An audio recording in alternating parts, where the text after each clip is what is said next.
మాజీ సీఎం జగన్తో నేడు ఒంగోలు జిల్లాకు చెందిన వైసీపీ శ్రేణులు సమావేశం కానున్నారు. తాడేపల్లిలోని కేంద్ర కార్యాలయంలో జరగనున్న ఈ సమావేశంలో జగన్ జిల్లాలోని ప్రస్తుత రాజకీయ పరిస్థితి గురించి వారిని అడిగి తెలుసుకోనున్నారు. ప్రజల మధ్య ఉంటూ ఎలా ముందుకు వెళ్లాలనే దానిపై పార్టీ శ్రేణులకు దిశానిర్దేశం చేయనున్నారు.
మాజీ సీఎం జగన్తో నేడు ఒంగోలు జిల్లాకు చెందిన వైసీపీ శ్రేణులు సమావేశం కానున్నారు. తాడేపల్లిలోని కేంద్ర కార్యాలయంలో జరగనున్న ఈ సమావేశంలో జగన్ జిల్లాలోని ప్రస్తుత రాజకీయ పరిస్థితి గురించి వారిని అడిగి తెలుసుకోనున్నారు. ప్రజల మధ్య ఉంటూ ఎలా ముందుకు వెళ్లాలనే దానిపై పార్టీ శ్రేణులకు దిశానిర్దేశం చేయనున్నారు.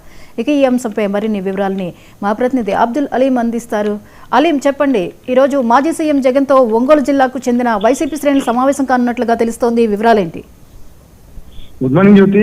ఆంధ్రప్రదేశ్ మాజీ ముఖ్యమంత్రి వైఎస్ జగన్మోహన్ రెడ్డి వైఎస్ఆర్సీపీ జాతీయ అధ్యక్షుడి హోదాలో ఈరోజు తాడేపల్లి ప్రధాన కేంద్ర కార్యాలయంలో ఒంగోలుకు చెందిన వైఎస్ఆర్సీపీ నేతలతో సమావేశాన్ని నిర్వహించనున్నారు. గతంలో ఒంగోలుకు సంబంధించి బాలినేని శ్రీనివాసరెడ్డి మాజీ మంత్రి బాధ్యతలు నిర్వహించేవారు. ఆయన జనసేన పార్టీకి వెళ్లిన తర్వాత ఆ ప్రాంతంలో ఆ లోటుని భర్తీ చేసే నాయకులు ఎవరు కూడా లేకపోవడంతో అటు ప్రకాశం జిల్లాలో కొద్దిగా పార్టీకి ఇబ్బందికర పరిస్థితులు నెలకొన్నాయి. ఈ నేపథ్యంలో ఆ ప్రాంత బాధ్యతలను వైవి సుబ్బారెడ్డి రాజ్యసభ సభ్యుడికి అప్పగించారు. ఆయన ఆ ప్రాంతానికి సంబంధించిన ఇన్ఛార్జిగా కూడాను బాధ్యతలు నిర్వహిస్తున్నారు. అయితే దీనికి సంబంధించి గతంలో కూడాను బాలినేని శ్రీనివాసరెడ్డి చాలా ఘాటుగా వైఎస్ఆర్సీపీ పైన విమర్శలు చేస్తున్నారు. వైవి సుబ్బారెడ్డిని ఏదైతే టీటీడీ అంశంలో అరెస్ట్ చేస్తే ముందుగా తను చాలా సంతోషపడతానని చెప్పి కూడాను మన జనసేన కార్యకర్తల సమావేశంలో కూడా చెప్పడం జరిగింది.